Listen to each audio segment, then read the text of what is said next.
বন্ধুরা, তোমরা সবাই কেমন আছো? আশা করি সবাই খুব ভালো আছো, আমিও ভালো আছি। তো আজকে কোনো তোমাদের সাথে ব্লগ ভিডিও আনিনি, আজকে একটা রান্নার রেসিপি নিয়ে এসেছি তোমাদের সামনে। তো এটা হচ্ছে খারকনের ডোগা বলে এটাকে, আবার অনেকে খ্যাটকলও বলে থাকে। তো এর আগেও একটা শুটকি মাছ দিয়ে তোমাদের সঙ্গে অনেক দিন আগে রেসিপি শেয়ার করেছিলাম। আজকে যেটা হবে সেটা হচ্ছে কাঁঠালের বীজ আর কাঁকড়া দিয়ে।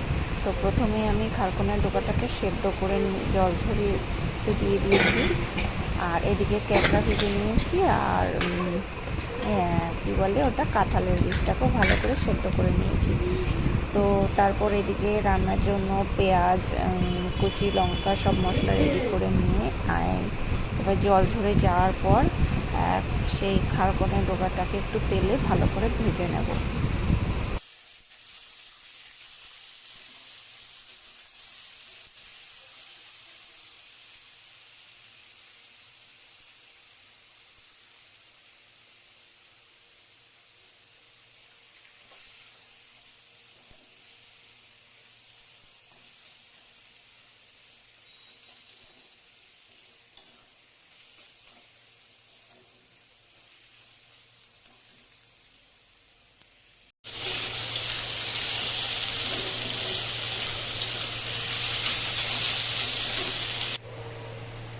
তো ওটা আমি একটু নেড়ে চেড়ে, তেলে তো দেখলে নুন হলুদ দিয়ে নেড়ে চেড়ে একটু ভাজা ভাজা করে নামিয়ে নিয়ে তারপর আবার কড়াইতে তেল দিয়ে তেলের মধ্যে পেঁয়াজ কুচি দিয়ে দেন আমি তারপর রান্নাটা করছিলাম। তো তোমরা দেখো।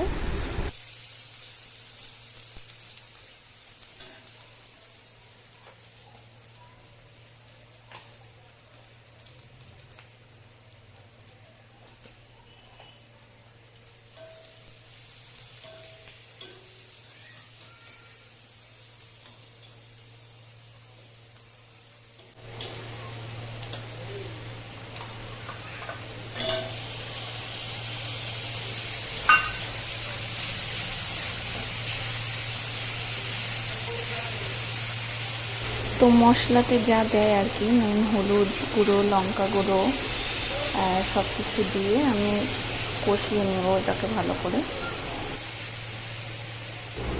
কষিয়ে নেওয়ার পর ভালো করে যে কাঁঠালের বীজটা আমি সেদ্ধ করে রেখেছিলাম এটা তার মধ্যে দিয়ে এবার এটাকেও ভালো করে কষিয়ে নেব।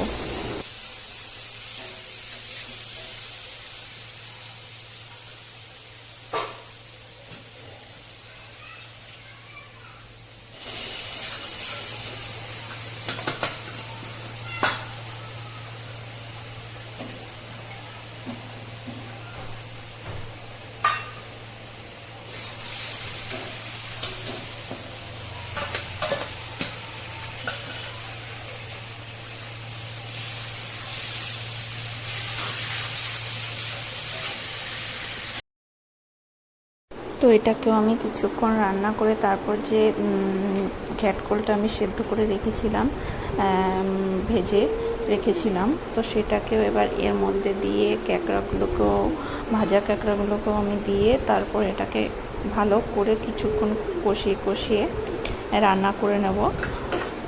তারপর একটু জল দিয়ে আমি এটাকে সেদ্ধ করে, বেশি দেবো না জল, সব তো সেদ্ধই করা আছে, তো কিছুটা পরিমাণ জল দিয়ে আমি এটাকে ভালো করে রান্না করে নেব।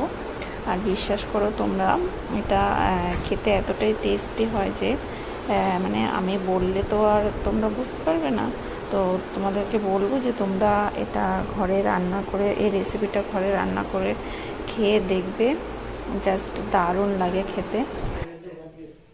তো ভিডিওটা এই পর্যন্তই, ভালো লাগলে লাইক কমেন্ট করে দিও, আমার চ্যানেলটা সাবস্ক্রাইব করে দিও। টাটা।